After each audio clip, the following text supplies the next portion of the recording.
Well, we've had a little, for lack of a better word, a nice little bath. Looks and feels a lot better. Now, one of the first things you'll need to do is hunt down the schematic. You don't have to, but it helps a bit. And on this particular radio, we played a few kind of manufacturer reindeer games. On this radio, the chassis number is 5G01. Well, when you start looking around the internet, you don't find too much. But if you look for a G511 model for the whole radio, you'll have a little bit better success. And I'll put the link to the schematic down underneath the description, down below there. Most of the AA5s are pretty basic. They've got 5 tubes. One is a power supply tube. Then there's usually from the front end working toward the audio section, there's a converter tube, converter oscillator tube. Kind of does double duty. There's an IF amp. There's a detector amp that also does a little creation of some AGC voltages, and then there's just a power output stage. And that's about all there really is on this radio. This one's a little unusual. They've kind of mixed styles of tubes. They've got some bigger old 8-pin tubes mixed in with the little 7-pin tubes. So this obviously was some kind of transition. What I believe probably was happening is the manufacturer probably had a couple zillion of these left over and made a kind of a little transitional stage there and got rid of a few surplus parts.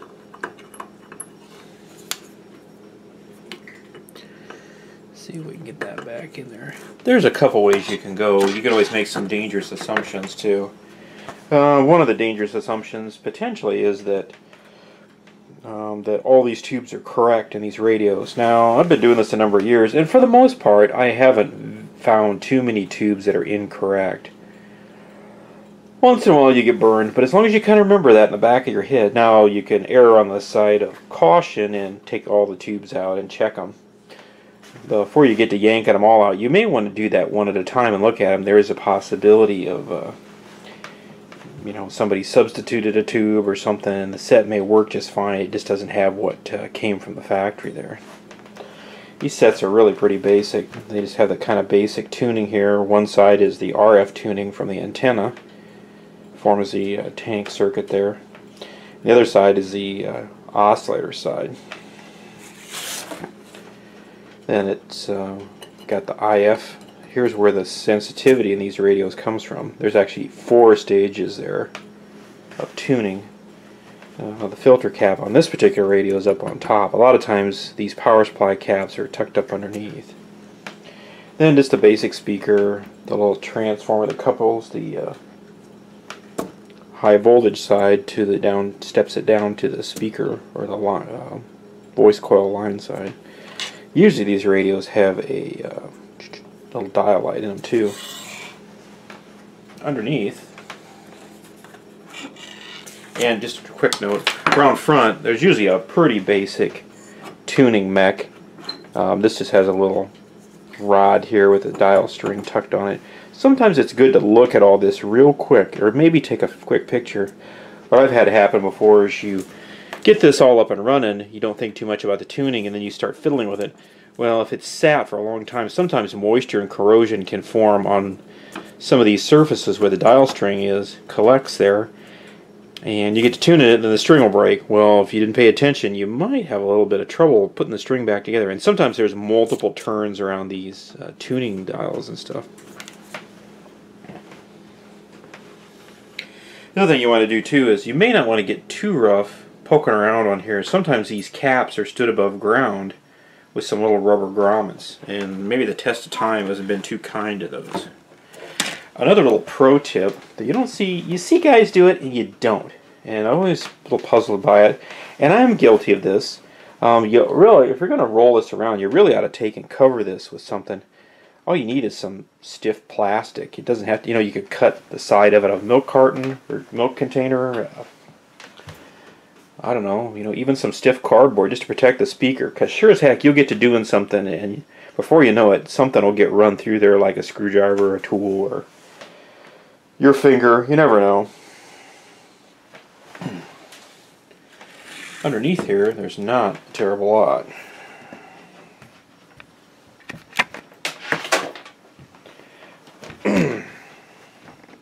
This is a RF side over here. There's the local oscillator coil. There's a few paper caps, and this is actually a repair that somebody has tacked on there.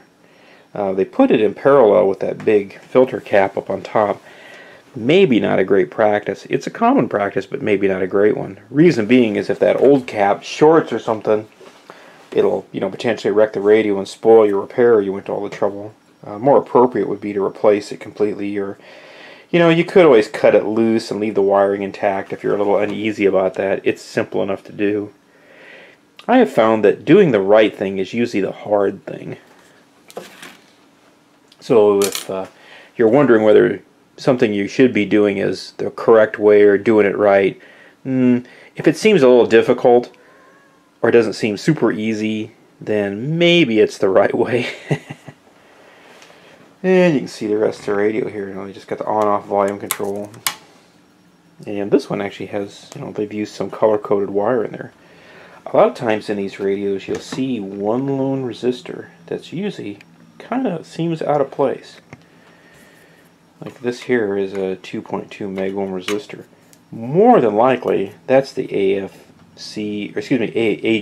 circuit or the AB circuit for the gain on the radio. The rest of this is pretty standard fare. Some of the older radios, they use the chassis as a ground. Some of these newer ones, like this is a good example, they've ran some wires in some places here to kind of keep the chassis from turning into what they call a hot chassis.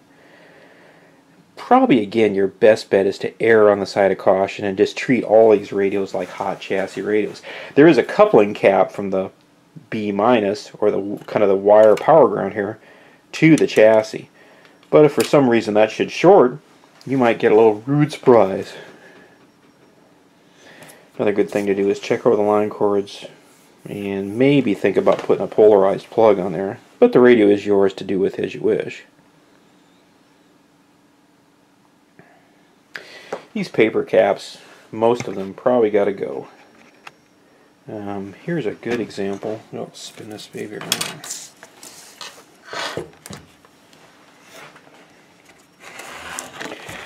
This one here is especially troublesome to me. This cap, if you look at the schematic, is actually, I believe it's C5. It's a 0.05 microfarad cap. It's over by the 35W4 power supply tube. It goes from pin 5 to pin 6, over by that light bulb. That's a little filter cap to knock out noise and stuff that might be creeping into, trying to creep into the radio or creep out. Anyway, if you look at this real carefully, this has been getting overheated and oozing out. This is pushing out. And actually, before I ran my fingernail across here to see what was going on, there was a number of mysterious looking little bubbles in this wax. They build these caps, stuff them in those tubes, and then dip them in wax to try and seal them. Well, as the years go by, the wax gets overheated or just warmed up and slowly migrates off of there. Once it gets off of there, it can create a little leak and air can creep in there, and then it's a downhill spiral from there. This one's actually pretty clean. If you take a good look at this thing's actually kind of built up in layers. There's some of these caps are tucked way down in there. There's, one sort of under there, and believe it or not, there is one over here under all that stuff. They really ought to be replaced. I'm definitely going to replace that one. Since this isn't a customer's radio, you can take a couple different paths. If you're doing this for somebody else, do yourself a favor and just do it right. And if they squawk about the price, then maybe they, you know, personal preference, maybe they just need to go down the street. You're doing them a favor and you're doing it right. If you do this really right, this will probably last another 50 years easy. Short of the tubes going maybe a little soft on it. Well, I think we're going to plug this baby in. Let me stop you here. Sometimes your shop has a few extra hazards. What are you doing way up here? Besides being nosy. Well, I tell you what, hon. Why don't we get down? Oh, I know. You want to be up there and be where the action is. Scoot. A little gentle persuasion. Never hurt anybody. Well, how about we power this baby up?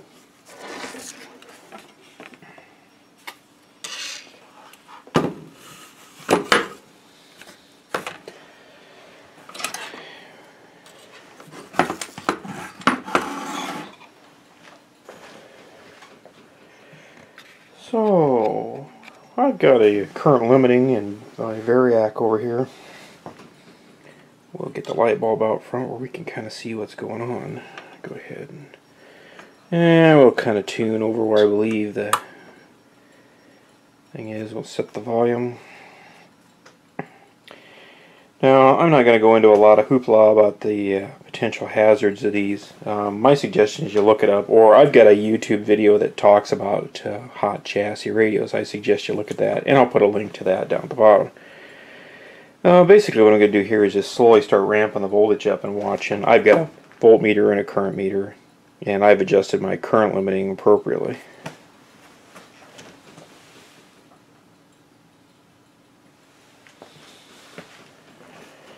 Yeah, looks like we got a little glowing action there.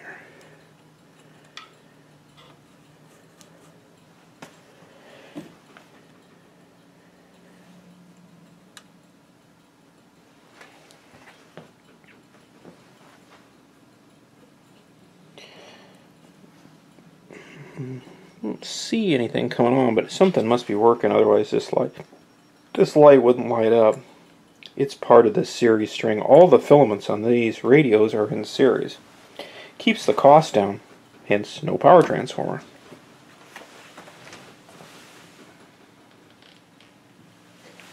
Well, we brought her up a little bit more. The light's getting a little bit brighter. You might be able to actually see it. Oh, I hear some buzzing.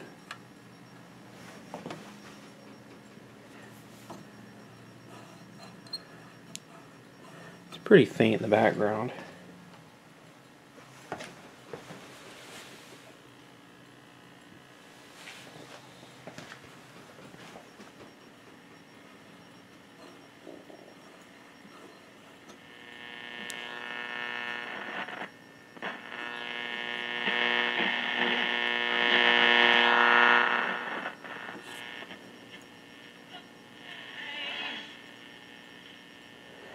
Okay, well, let's back down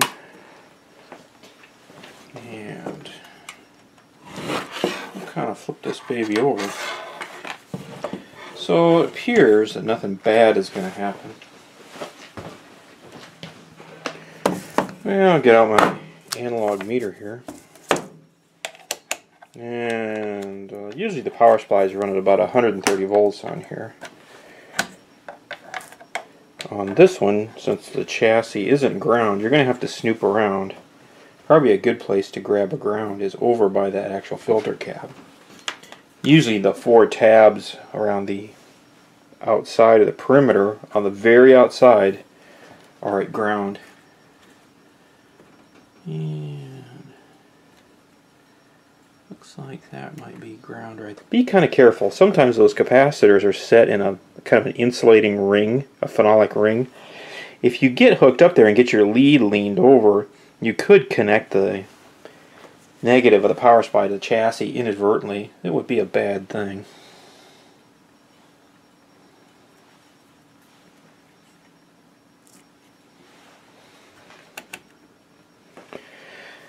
So if you want to look at the schematic, what I've done is I've hooked the voltmeter to the negative of those two filter caps. If you look over to the right there, they are C.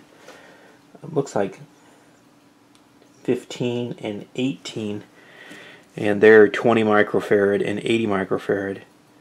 Between the two of them is a couple watt resistor, which is this resistor right here.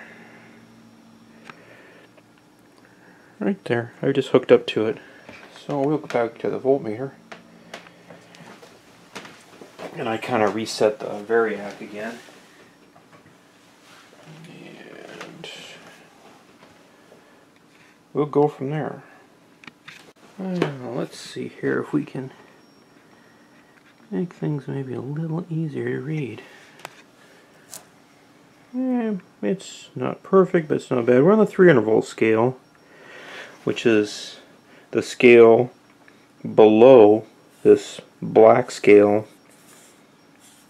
right below the mirrored back plane there. You can see right there, there's the 300. Actually, I'll tell you what we'll do. We'll go to the 100 volt scale, since I've got this in the variac, which is the scale right at the top.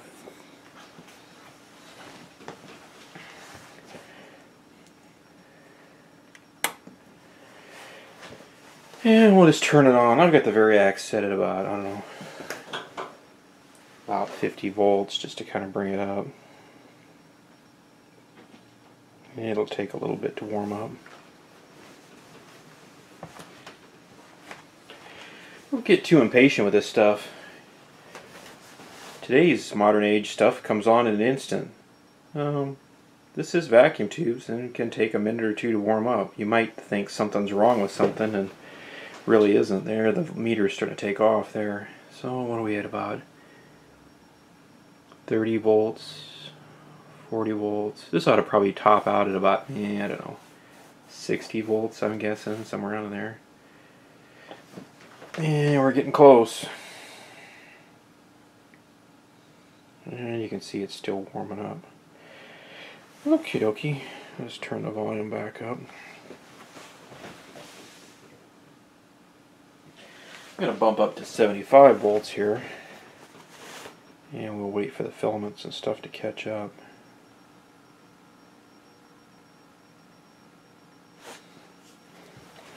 Sometimes a good thing to do is carefully remove your meter lead and go to the AC volts and just see how much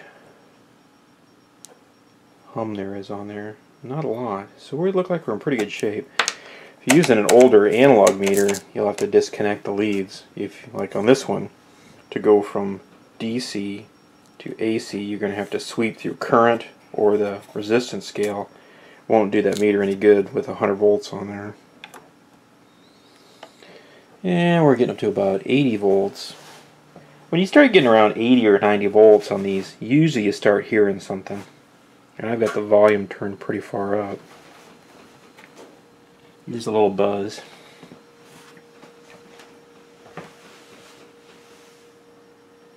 So I'm going to bump up to about 85 volts just to creep up here.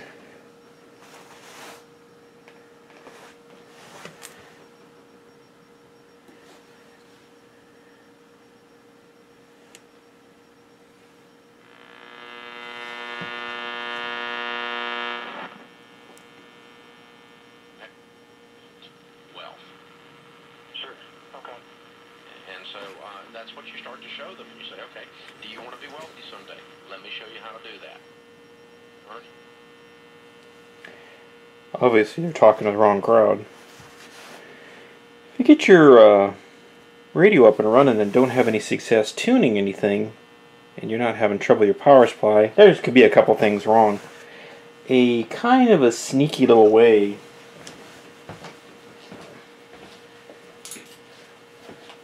to start troubleshooting your radio is to first break these things down in sections. You know, you get the power supply, the audio section, the IF, and the RF. An okay test, but you need to be careful, is to touch the center wiper of the volume control. Now this one's going to be a little difficult to get to. What I'm going to use is I'm going to use a lead here, and hopefully I'll pick up enough AC out of the air without actually touching it. So.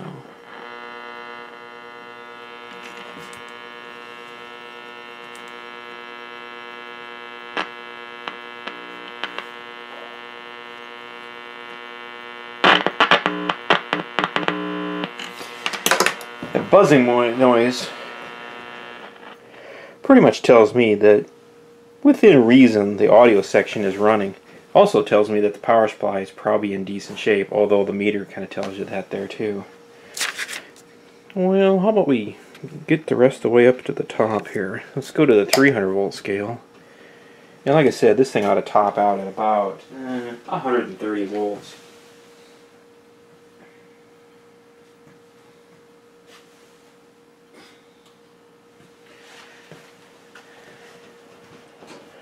Yeah, the old bulb's gotten quite a bit brighter. And we're at, 120 volts. Yeah, getting there. I can hear audio from the radio station leaking through. You know, be looking out there in the future and helping her see that coming. So I think we're doing pretty good. Right now I'm at about 115 volts, which is what this chassis would have ran at. If you look on the, sometimes the schematics say what the input voltage was. You know, here on this one, if you look at your schematic, if you downloaded that, it says 117. So 117 volts produces about 120 here, give or take a few volts. Most of our line voltage over here in the States is about 120-ish. So if we go up to 120, it bumps it up to about, I don't know, 125 volts DC. Not a big difference. Most of these radios will take today's new voltages, although keep in mind that a lot of this stuff started out at 110, so it kind of had a migration from 110 to 115, and then 117, and then 120. It's actually kind of migrating up to 125 now. So you might want to know what the line voltage is in your area. It won't normally harm the radio, but it won't do it any good. And there are some ways to kind of knock that voltage down if you're really concerned about it.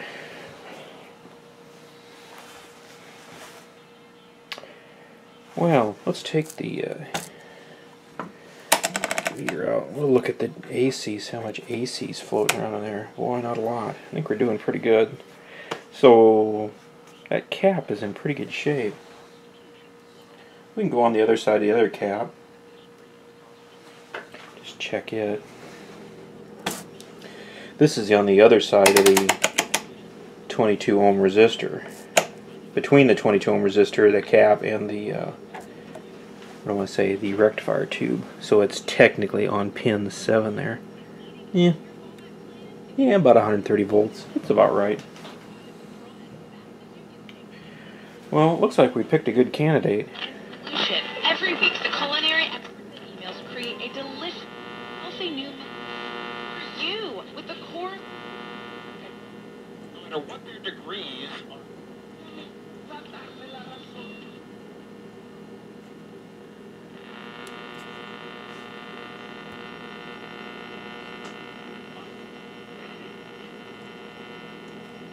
Be able to stand apart from and look back and observe. And the name really says it all.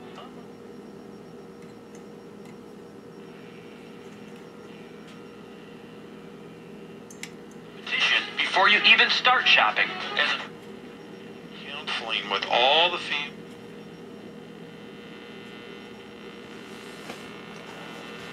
Kind of helps to know how many radio stations in your area there are too, and it helps to know where the location of those stations, transmitter towers, are at. Just because you know where the radio station's offices are, don't mean they're transmitting from that location.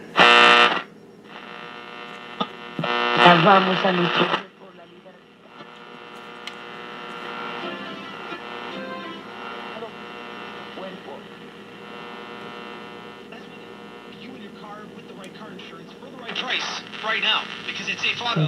What tries us? AM radio hasn't changed a lot. It's still little music, little talk, little religious, a lot of car dealers selling junk.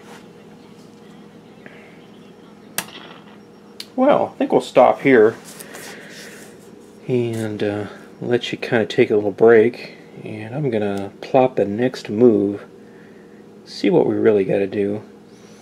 When I work on these two, kind of use your ears and your eyes and your nose. If something smells hot, you might want to investigate it. Now, it could be an old tube burning some dust off, or it could be a cap melting down. You never know. Something smells funny, you might want to stop, take a look, and kind of investigate it too. Another thing to do is use your ears. If you're listening to the radio and you hear a lot of pops, sometimes those are, maybe those caps kind of break it down a little bit. Sometimes you can actually hear those caps arcing and popping inside, or like this one here, you might hear the thing kind of sizzling and baking. The other thing you do is, shut the radio off, kind of feel around in there after it's discharged. If you find a cap that's warm, if it's warm on the outside, it's hot on the inside, definitely will need replacing. I don't know, this chassis is in pretty good shape. Well, we'll see you in a little bit. Take her easy.